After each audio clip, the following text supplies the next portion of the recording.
예, 오늘 은혜 아니면 살 수 없는 인생이라는 제목으로 우리 함께 은혜를 나누기를 원합니다. 우리가 성경 66권이 얼마나 두껍습니까? 그렇죠? 그런데 성경 66권을 우리가 한마디로 말한다면 사랑 이야기입니다.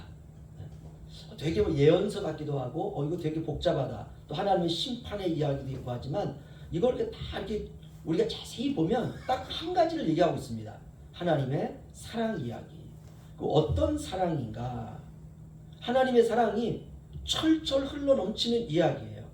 어느 곳을 우리가 펴서 읽는다 할지라도 창세기를 펴든 요한계시록을 펴든 아니면 우리가 어려워하는 어떤 성경의 한 곳을 핀다 할지라도 그 속에 나타나 있는 말씀은 딱 하나입니다. 하나님의 사랑 이야기. 내 새끼를 절대로 포기할 수 없다는 사랑 이야기입니다. 그럼 누구를 사랑하는 사랑 이야기인가? 죄인 중에 괴수인 나 같은 죄인을 사랑하신다는 사랑 이야기입니다. 그런데 그 사랑이 그냥 사랑이 아니라 순애보입니다. 순애보라고 하는 것을 우리나라 국어사전으로 찾으면 이런 의미를 갖고 있습니다. 나를 위하여 누군가 죽음을 불사하는 사랑. 이게 순애보예요. 나를 위해 누군가 목숨을 버렸다는 것입니다. 이게 순애보입니다. 우리가 이런 사랑 이야기는 소설책에도 참 많지 않습니까? 사랑하는 자기 아내가 병이 들었는데 그 암이 전이된 거예요. 그런데 그 신장을 누군가 이식을 시켜주지 않으면 안 된다는 거예요. 죽을 수 있다는 거예요. 그래서 남편이 자기 신장을 다 이식시키고 아내는 살았는데 남편은 죽은 거예요. 그럼 얼마나 슬픕니까? 그렇죠? 같이 살아야 되는데 바로 그걸 우리가 순애보다 이렇게 말합니다.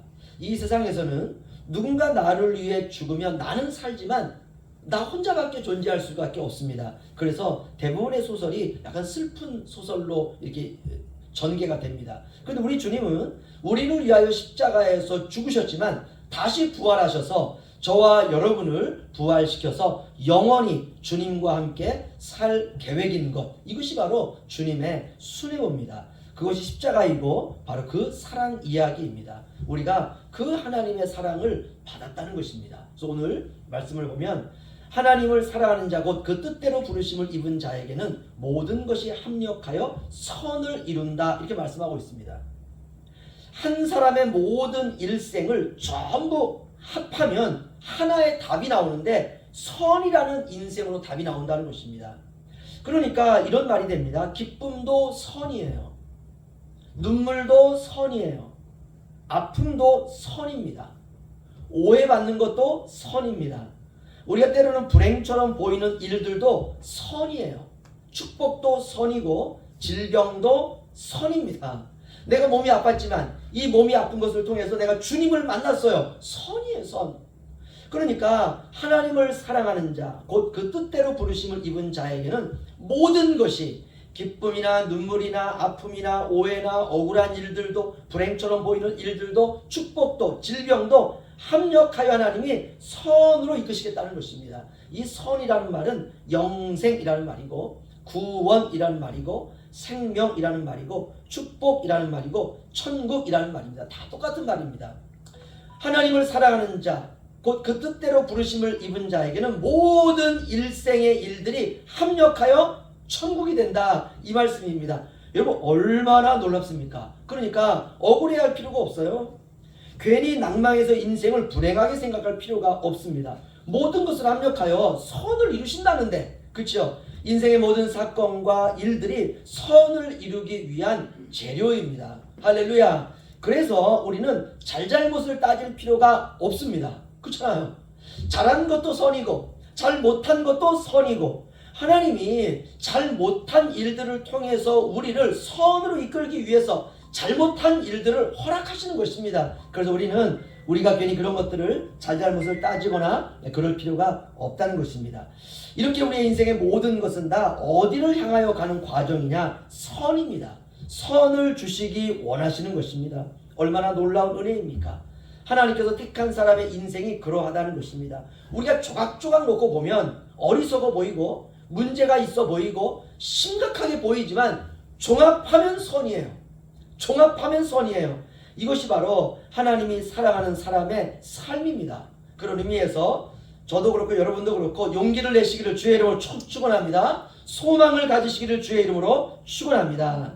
우리 28절 우리 함께 다시 한번 읽겠습니다. 시작. 우리가 알거니와 하나님을 사랑하는 자 곧 그의 뜻대로 부르심을 입은 자들에게는 모든 것이 합력하여 선을 이루느니라. 아멘. 인생은 시간을 따라 걷는 여행과 같습니다.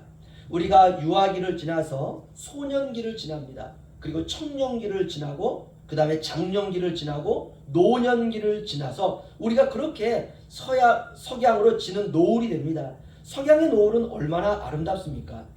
저와 여러분의 인생이 그 석양의 노을 앞에 서 있다면 그 서 있는 사람만이 알겠죠. 인생이 무엇인지를. 우리는 그러면서 봄, 여름, 가을, 겨울을 경험하고요. 봄과 여름과 가을과 겨울이 어떻게 바뀌는지도 알게 되고 우리가 정직하게 하루하루를 믿음으로 살아가는 것입니다. 우리가 아이를 기르면서도 기쁨을 맛봅니다. 아이들이 재롱부릴 때 얼마나 기쁩니까? 이거 천국의 기쁨 같아요. 아이들의 해맑은 웃음은요, 우리의 마음에 시원한 생수와도 같습니다. 자식이 성장해가는 것을 보는 것도 기쁨입니다. 선이죠.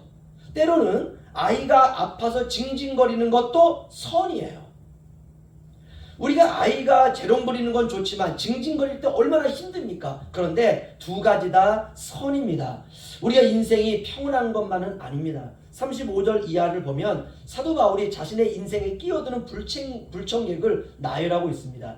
이런 불청객을 만납니다. 환난과 곤고와 박해와 기근과 적신과 위험과 칼과 주님을 위한 죽음과 도살을 당할 양 같은 고난과 사망과 권세자들과 현재일과 장래일과 세상의 권세, 이런 것들이 인생에 막 다가오기 시작하는 것이에요.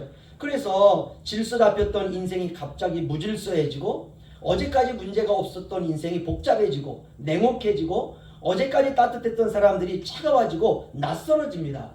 포근하게 평온하게 잠을 자던 새벽에 낯선 손님이 들어와서 잠을 깨듯이 우리의 인생이 한순간에 이렇게 물거품이 될 때가 있다는 것입니다. 때로는 야, 내가 이렇게 살면 되겠다. 이제 좀 내가 한숨을 돌릴 수 있겠다. 야, 이제 좀 살만하다. 아, 이제 좀 이게 행복인가 보다. 이렇게 생각을 했는데 이 모든 것이 어느 날 갑자기 깨어지고 삶이 부자연스럽고 난폭한 겨울 칼바람처럼 우리의 마음을 찌를 때가 있습니다. 그럴 때 우리의 마음이 시리고요. 우리의 인생의 허무함을 느끼고 우리의 마음이 아프게 되고 그러다가 고통이 되고 그러다 버티다 우리가 지치게 됩니다. 그리스도인들은 그러면 안 될까? 그렇지 않습니다. 이게 정상이에요. 우리가 우리의 인생에 그런 것들이 찾아올 때 인생을 비관할 필요가 없습니다. 우리가 정상적인 삶을 비관해서는 안 됩니다. 우리가 사실 살다 보면 다투기도 하죠. 그게 죄는 아닙니다. 우리가 살다 보면 뭐 때로는 또 화해하기도 하고 또 화를 내기도 하고 뭐 신경질 내기도 하고 그럴 때가 있습니다. 다시 말하면 비정상적인 것처럼 보이는 정상이에요. 세상이기 때문에 사람이기 때문에 어쩔 수가 없습니다. 38절에서 39절 보시면요. 우리 다 함께 읽죠. 시작. 내가 확신하노니 사망이나 생명이나 천사들이나 권세자들이나 현재일이나 장래일이나 능력이나 높음이나 깊음이나 다른 어떤 피조물이라도 우리를 우리 주 그리스도 예수 안에 있는 하나님의 사랑에서 끊을 수 없으리라. 아멘. 중요한 것은 나에게 불청객처럼 다가온 이런 현실의 고통이 아니라 그럼에도 불구하고 세상의 그 모든 것이 나를 하나님의 사랑에서 끊을 수 없다는 신앙이 중요한 것입니다. 저와 여러분은 그렇게 하나님 앞에 소중한 사람들입니다. 우리가 세상의 것을 가지고 자신을 평가하는 것을 타락이다 이렇게 말합니다. 세상은 그럴 수 있습니다. 하나님을 떠난 소돔과 고모라이기 때문에 세상의 것을 가지고 늘 모든 걸 평가하려고 그럽니다. 하지만 교회는 그래서는 안 되는 것입니다. 교회는 고난 가운데에서 하나님의 사랑이 나를 붙잡고 있다는 것을 세상에 증명해야 되는 것입니다. 인생이라고 하는 것은 이해할 수 없는 고난이라고 하는 리듬의 연속입니다. 오늘 읽은 로마서 본문은 사도 바울에게 계속되었던 그 고난의 리듬을 나열하고 있습니다. 세상 사람들은요, 좋은 리듬만 타려고 해요. 세상 사람들은 좋은 박자를 타려고 합니다. 세상 사람들은 밝은 리듬만을 타려고 합니다. 하지만 그리스도인에게는 세상의 리듬이 깨어지고 주님의 리듬이 연주되는 것입니다. 그렇다면 주님의 리듬은 무엇일까? 그것은 바로 십자가입니다.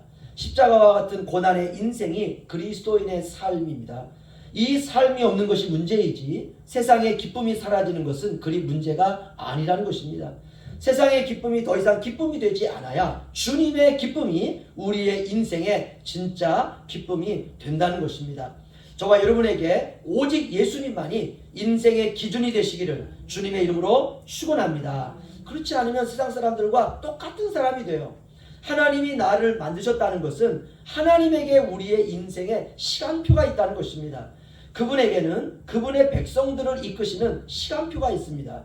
그런데 그 시간표는 사람들이 생각하는 그런 시간표가 아닙니다. 하나님의 시간표는 사랑과 은혜라고 하는 시간표입니다. 그분은 사랑과 은혜로 우리 한 사람 한 사람을 이끌어 가십니다. 그분의 사랑과 은혜는 바다보다 깊고 하늘에 떠있는 별보다 높습니다. 우리 8장 29절 30절 우리 함께 읽죠. 시작. 하나님이 미리 아신 자들을 또한 그 아들의 형상을 본받게 하기 위하여 미리 정하셨으니 이는 그로 많은 형제 중에서 맏아들이 되려 하심이라. 또 미리 정하신 그들을 또한 부르시고 부르신 그들을 또한 의롭다 하시고 의롭다 하신 그들을 또한 영화롭게 하셨느니라. 아멘. 어떻습니까? 저와 여러분은 세상이 창조되기도 전에 예수 그리스도 안에서 완성된 사람들입니다. 저와 여러분은 완성품으로 세팅되어 있습니다. 인생의 과정이 어떠하든지 간에 하나님의 사랑받는 자는 영화로움이라고 하는 완전에까지 이르러 가게 될 것입니다. 우리의 행위가 그런 것이 아니라 그분의 사랑으로 저와 여러분이 이미 선택되고 만들어져 가고 있고 완성되어 있다는 것입니다. 이것을 우리가 하나님의 은혜다 이렇게 말합니다. 나의 노력과 공로가 아니라 그분의 사랑과 긍휼과 은혜로 우리가 의롭다함을 받았습니다. 그래서 그리스도인은 어떤 상황에서도 감사하며 사는 것입니다. 우리는 결국 완성의 자리로 돌아갈 것입니다. 그래서 우리의 모든 인생을 종합하면 선이 되는 것이에요. 여러분 이 믿음을 확고히 하셔야 됩니다. 그렇다면 우리가 불평과 불만과 원망으로 살 수 없습니다. 합력하여 선이 되는데 우리가 조금 괴롭다 해서 이것 때문에 우리가 불평할 이유가 없다는 것입니다. 모든 것은 선이 되고 영광이 되고 아름다움이 될 것입니다. 우리가 이것을 믿는 신앙이 좋다 이렇게 말합니다. 하나님은 모든 것을 합력하여 최선의 것을 주신다 이렇게 약속하고 있습니다. 우리가 약속이라고 하는 한자어가요, 이 약자는 묶을 약자입니다. 속자도 묶을 속입니다. 약속이라고 하는 것은 묶는다는 것이에요. 하나님에게 하나님께서 하신 말씀을 하나님이 묶으신다는 것입니다. 다시 말하면 하나님이 우리를 향한 하나님의 약속을 결코 잊지 않으신다는 것입니다. 따라서 우리가 억울해할 필요가 없습니다. 그래서 우리는 지금 있는 이 자리에서 모든 일에 충성, 봉사하시면 됩니다. 때때로 삶이 어려움이 와도 따지지도 마시고 묻지도 마시고 토를 달지도 마시고 묵묵히 우리가 주님을 섬겨오던 대로 순종하면 되는 것입니다. 하나님에게는 그분의 시간표가 있습니다. 좋고 나쁜 우리의 모든 경험을 사용하세요. 그래서 선을 만들어내십니다. 우리가 인생을 살다 보면 후회가 있습니다. 후회되는 일들도 있어요. 그런데 그 후회도 선으로 가는 과정이라는 것이에요. 우리가 이것을 인정할 수 있어야 자유함이 있습니다. 그래서 믿는 사람의 인생에는 쓰레기도 선의 재료가 됩니다. 아, 이거는 못 써, 이거는 쓸 수 없어 하는 그것도 선의 재료입니다. 우리의 마지막 남은 그 경험 한 조각까지 하나님께서 사용하십니다. 헬렌 로즈비어라고 하는 아프리카 콩고에서 사역하던 영국의 의료 선교사가 있습니다. 1964년에 콩고는 역사상 최악의 혼란기를 겪습니다. 그래서 많은 동료와 서구인들이 콩고를 다 떠났습니다. 그런데 이 헬렌은 그 자기가 지키고 있는 병원을 떠날 수가 없었습니다. 그녀는 이렇게 말합니다.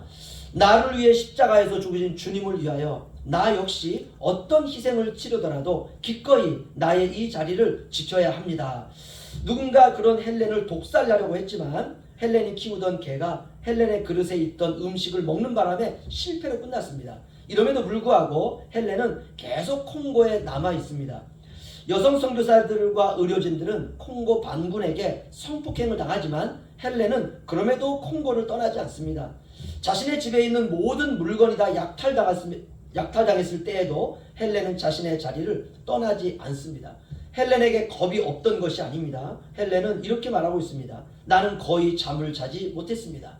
어느 순간 누군가 자기 집에 들어와서 자신을 죽일지도 모른다는 강박관념이 늘 사로잡았습니다. 그런데 그녀는 하나님을 절대적으로 믿었습니다. 1964년 8월 15일 토요일에 트럭에 탄 군인들이 그녀의 병원으로 들이닥쳤습니다. 후에 나이가 든 헬렌은 그때 일을 이렇게 회상합니다. 그들은 거칠고 잔인했으며 완고했고 위압적이었습니다. 그들의 언어는 위협적이었고 입에 주어 담을 수 없는 욕설과 악이 터져나왔습니다. 우리는 모두 겁에 질렸습니다. 우리는 거의 아무 반응도 없이 그들이 시키는 대로 다 했습니다. 그들은 그 지방의 추장을 잡아 산채로 가죽을 벗기고 인육을 먹었습니다. 나는 두들겨 맞고 강간과 온갖 폭행과 굴욕을 당했습니다. 나는 간신히 살아남았습니다. 그렇게 결국 나는 그 나라를 떠나지 않으면 안 되는 가운데 내 조국 영국으로 돌아왔습니다. 나는 고통스러운 몸과 마음과 영혼의 상처를 회복하는데 긴 시간이 걸렸습니다. 헬렌이 드디어 영국으로 돌아왔습니다. 그런데 헬렌의 고백은 여기서 끝이 나지 않습니다. 헬렌은 계속해서 그의 이야기를 이렇게 말하고 있습니다. 내가 고통스러운 회복의 시간을 갖는 동안 하나님께서는 과거에 나와 함께 하셨던 것보다 지금 나에게 더 가까이 계시는 것을 발견합니다. 그래서 저는 이전보다 더 콩고를 사랑하기에 이르렀습니다. 말할 수 없는 잔혹한 악을 경험했음에도 불구하고 저에게는 어떤 원한도 남아있지 않습니다. 그렇게 충성스럽게 하나님을 섬겼는데 하나님은 나에게 왜 그런 성폭력을 허락하셨는지 저는 하나님께 그 이유를 따지지 않았습니다. 물론 따질 법도 했습니다. 그러나 그렇게 하지 않았습니다. 그 이유는 저에게 들려오는 주님의 음성이 있었기 때문입니다. 그리고 주님이 이렇게 말했대요. 헬렌, 내가 너에게 일일이 너의 모든 삶에 다가온 고통을 설명하지 않더라도 내가 당한 그 모든 일에 대하여 끝까지 너를 믿고 있는 나에게 감사할 수 있겠니? 하나님은 주님을 향한 헬렌의 순종을 보고 계셨습니다. 인생의 모든 것은 우리의 선을 위한 하나님의 일하심입니다. 삶의 이런저런 실망과 좌절과 고통을 하나님께서 어떻게 사용하셨는지 우리에게 볼 수 있는 특권을 주신 것입니다. 이렇게 하나님의 일하심이 보이는 사람을 우리가 하나님의 자녀다 이렇게 말합니다. 우리가 일상의 사소한 어려움들을 통해서 우리는 하나님을 신뢰하는 것을 배워야 됩니다. 이것을 하나님의 은혜라고 합니다. 우리가 사는 것이 때로는 힘이 듭니다. 정상이에요. 우리가 때때로 사는 게 정말 고통스러울 때가 있습니다. 여러분, 정상입니다. 주님이 세상에 오셔서 처음에 육신의 눈으로 세상을 보실 때 어두운 뿐이었습니다. 세상은 그렇습니다. 그래서 우리 주님이 빛으로 오신 것입니다. 우리는 은혜 아니면 살 수 없습니다.